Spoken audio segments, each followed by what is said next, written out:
Welcome to Real World Peaceful Parenting, a podcast for parents that are tired of yelling, threatening, and punishing their kids. Join mom and master certified parent coach Lisa Smith as she gives you actionable, step-by-step strategies that'll help you transform your household from chaos to cooperation. Let's dive in. Welcome to today's episode. Today, I am recording this podcast episode from my hotel room after spending the weekend visiting my son, his freshman year in college.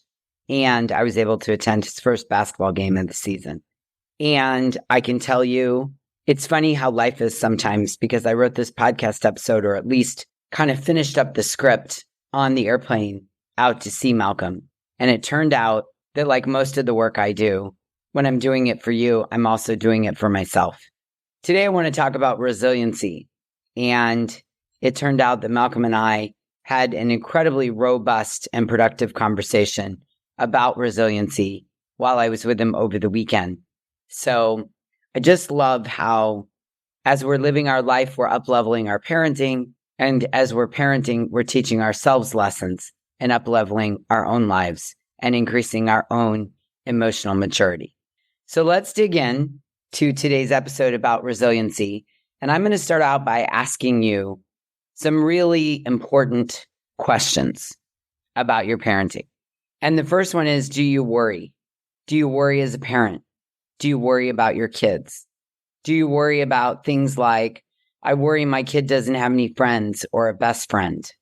I worry my kid will be rejected or bullied by his or her peers and get depressed or maybe even suicidal.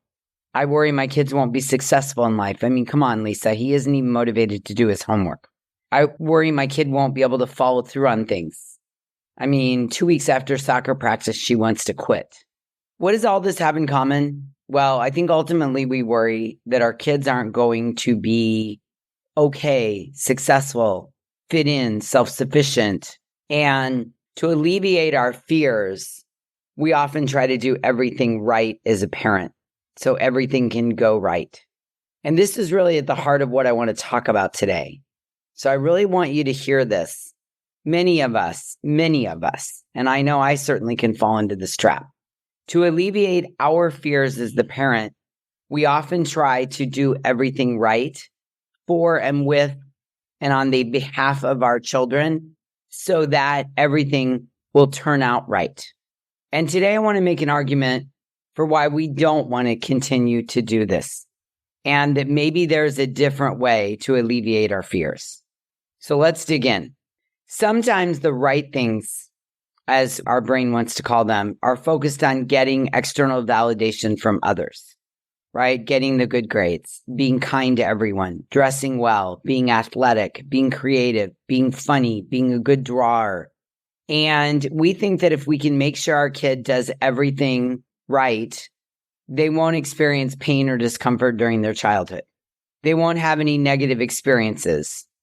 And way deep in the back of our brain, we may even believe that if your child doesn't have any negative experiences, you will have done your job as a parent. Let me say that again. Way back in our brain, we believe that if our kids don't have any negative experiences, it's a report card for me as a parent. I will have done my job, especially if you had a lot of negative experiences growing up, and it's because your parents weren't engaged, involved. They weren't worried about you doing the right thing. Sometimes our brains think that doing the right thing is to go in front of our kids and do what I call snowplow, which is where we go in front of them and we try to control their behavior, their attitude, their effort, their words, or their experience to achieve a desired outcome. Sometimes the right thing to do, according to our brains, is to try to socially engineer our kids' lives, where we're orchestrating our child's environment for maximum popularity and success while minimizing disappointment. This shows up in academics, athletics, and other extracurricular activities, and even our kids' social lives. All the micromanaging that you're doing, all the hyper-planning and the snowplowing, our brains think allow a smooth path for our kids. And we feel good sometimes about this because it pushes our fear and our anxiety down and it gives us something to do. So we're working super hard to prevent something, a negative experience, a setback, a failure. But I would argue that sometimes we're working so hard to prevent something that our kids might actually need, might be inevitable, and might happen anyway. Here's the thing. Preventing undesired circumstances from happening to our kids is not possible because life is full of hard things despite our best efforts. As my coach says, life is 50-50, 50% good and 50% challenging or bad. No one escapes it. It's part of the human experience. Now hear this. Your kids, yes, your children, no matter what you do in their lifetime, are not going to escape tough times, challenges, setbacks, failures, lost friendships, breakups, not getting picked, a bad grade, a speeding ticket, a fender bender, being uncomfortable, losing, feeling left out, etc. Your kids during their lifetime are not going to be able to escape this. No one escapes the 50% bad. No one. Not you, and your kids won't either. It's part of the human experience. So today's episode is really, really, really about an invitation to recognize your efforts, yours as the parent, the grandparent, the caregiver, your efforts to snowplow. And today I want to challenge you to consider showing up for your kids and with your kids in a new way, to move away from the snowplowing. I want you to recognize your reasons for snowplowing. And I know it's coming from a place of love and that you want the best for your kids. I get that. Many of us are even going a step beyond that and working hard to give our kids what we didn't have. I certainly fall into that category. I joined that club very early on when I decided to be a parent. But I also know, if we're really honest, we often also snowplow because we fear our kids won't make it. They won't fit in. They won't be in the right social groups. They won't get opportunities. They'll make the same mistakes you made. They won't get all the advantages of others. They will fail and fall behind. And hear this. The fear, anxiety, and scarcity motivates you to try to control the experience and control the effort so the outcome will be positive, desirable, as planned, or on point. I get it. I myself tried this for years in earnest. So I know this rhythm and routine. The problem is, well, there are many problems, but one of them is when things don't turn out as you want them to, as the parent, we get triggered.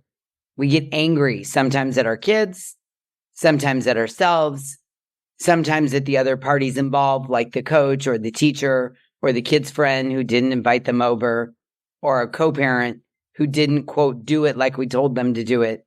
We get triggered. And when we get triggered, it increases our worry and our need for control. And the cycle starts all over again. Yeah. And for our kids, if we snowplow, our kids are robbed of the chance to learn the lesson they're meant to learn because we're going in front of them and controlling the experience. So then they have to learn it again next time at a bigger or deeper level. Yeah? Do you recognize this? And the opportunity to grow, learn, and plan better for next time from the experience is a lost opportunity because of our triggers, our emotions, and our storming as a parent, whether we're storming internally in our brain with thoughts by beating ourselves up and flogging, or externally by projecting all of that anger outward. So if you recognize this vicious cycle, I invite you to consider a new way of showing up that supports our child and ourselves in a more healthy and authentic way. It starts with the realization that we shouldn't always automatically try to prevent pain, discomfort, or hardship, because overcoming hard things in life is what creates resiliency. Resiliency means being able to grow from adversity. But first, you have to have a little bit of adversity in order to grow from it and create the resiliency. Resiliency is a critical tool in the emotional intelligence toolbox. It allows us to feel the entire feelings wheel, including the 50% that is uncomfortable and hard. In the Webster's Dictionary, resiliency is defined as the ability to recover from difficult times. Number one, And the second definition is the ability of a substance, including a human, to spring back into shape, have elasticity. I love the idea of thinking about resiliency as the ability to spring back into shape or elasticity. Think about your kid as they grow into an adult, and as an adult, being able to handle anything that comes their way. Close your eyes for a moment if you aren't driving. Close them for just a moment with me, and really take a few seconds to visualize each of your kids having elasticity and resiliency, being able to handle any emotion that comes their way, and know that they can bounce back from any experience, situation, or relationship. I mean, imagine that. I know I definitely want that for Malcolm, and I have no doubt that you want that for each and every one of your kids. The ability to bounce back from any experience, situation, or relationship. Yeah? So good, isn't it? All skills require practice to become good at them, and resiliency is no different. If our kids don't even begin to develop the skill of resiliency until they are an adult and have flown the nest, well, that isn't ideal. I'm sure you can see, as you're listening to me right now, the benefit of starting to build that skill set right now. Yes? Resiliency means being able to grow from adversity. But here's the rub, and many of you aren't going to like this. You have to experience adversity in order to develop resiliency. I know, it sucks, doesn't it? It does. Because so many of us are working so hard for our kids not to experience any of that adversity. But let me say it again, because your future adult version of your kid just called me and said, "Hey, Lisa, make sure my parent really hears this. You have to experience adversity in order to develop resiliency. There has to be a tension or a stressor on the substance in the first place for it to be able to spring back or be able to flex its elasticity. We have to make space for our kids to experience it all. The conflict, the failures, the setbacks, the being unprepared, the hard conversations, the mistakes. This is all part of the maturation process. Now, let me be clear. I am not saying we shouldn't lead or that we shouldn't support or we shouldn't correct or guide our children. Remember, we are the peaceful leaders of the household with the fully developed brains and the family values. We are there to set limits, to lead, to support, to guide, and to correct. But if we're being honest with ourselves, most of us know when we're leading and guiding and when we're snowplowing and trying to control the situation to get a desired income. We can feel that difference. Yes? Are you willing to admit that? Because I know I am. And after today's episode, I'm more keen than ever to try to bifurcate or sort out the difference between the two. When I'm leading and guiding and when I'm snowplowing and trying to control the situation to get a desired outcome. The good news is that when you give your kids the tools to navigate negative emotions and negative circumstances, when, not if they happen, your kids' internal belief in themselves grows. Their internal compass gets turned on. Your kids learn to trust themselves. Your kids aren't afraid of failure. They aren't afraid to look at and talk about their mistakes. They know they will survive big emotions. Your kids learn to regulate themselves even during the most difficult times. Their emotional intelligence grows. And all of this, my friend, builds resiliency. Yeah?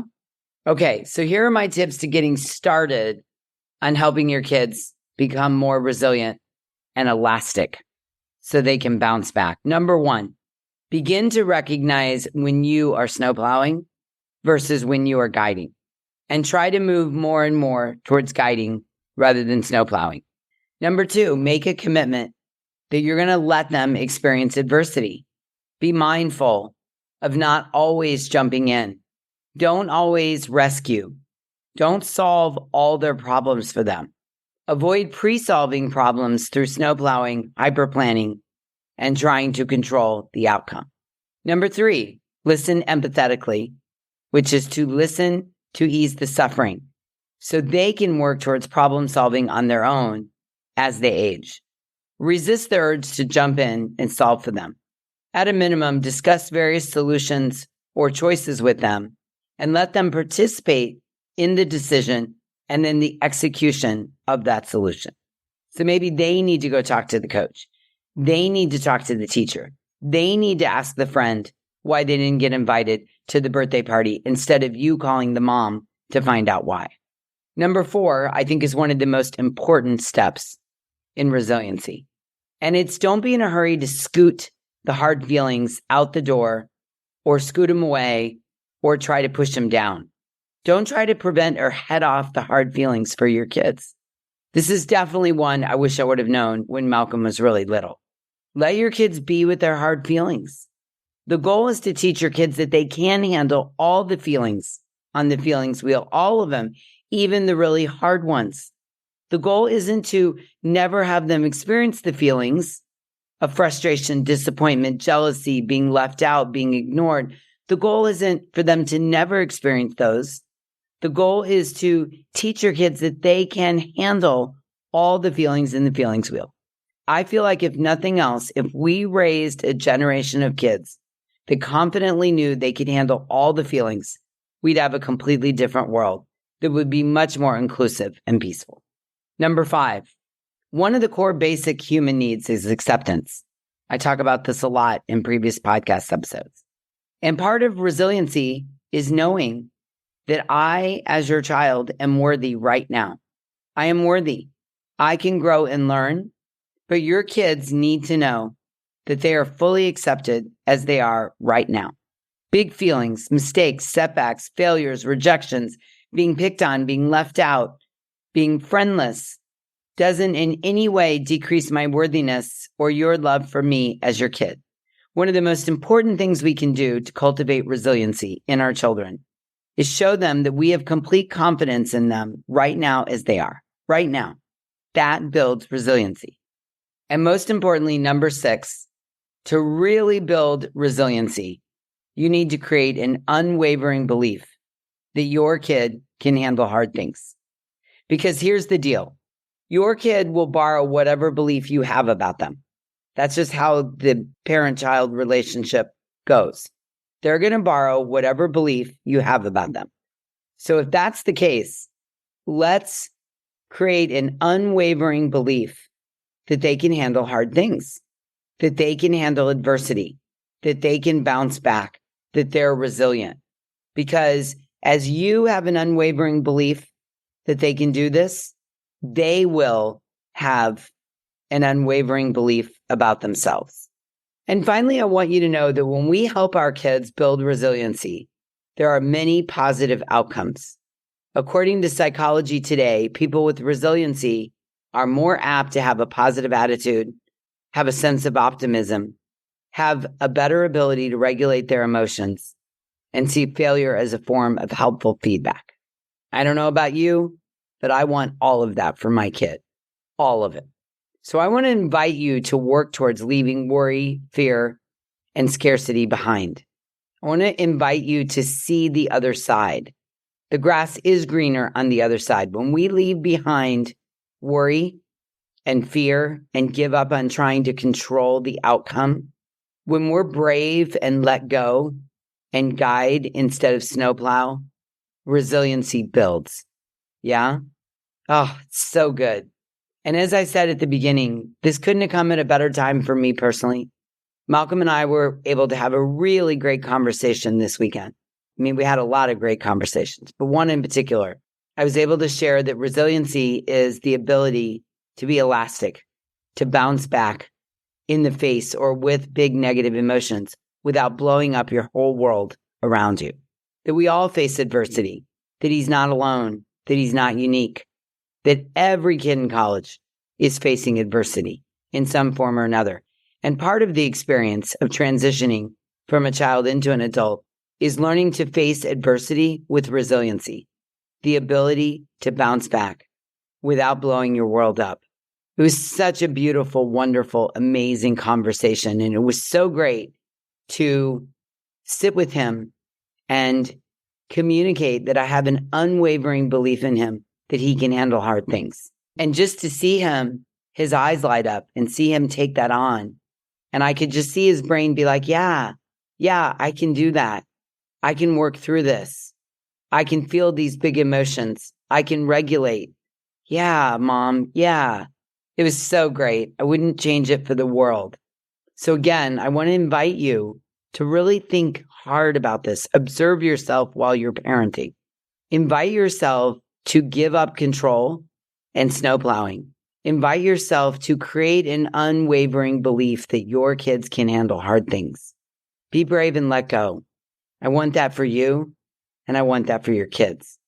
Okay, I promise to keep sharing about this important topic and bring you more episodes about adversity and resiliency.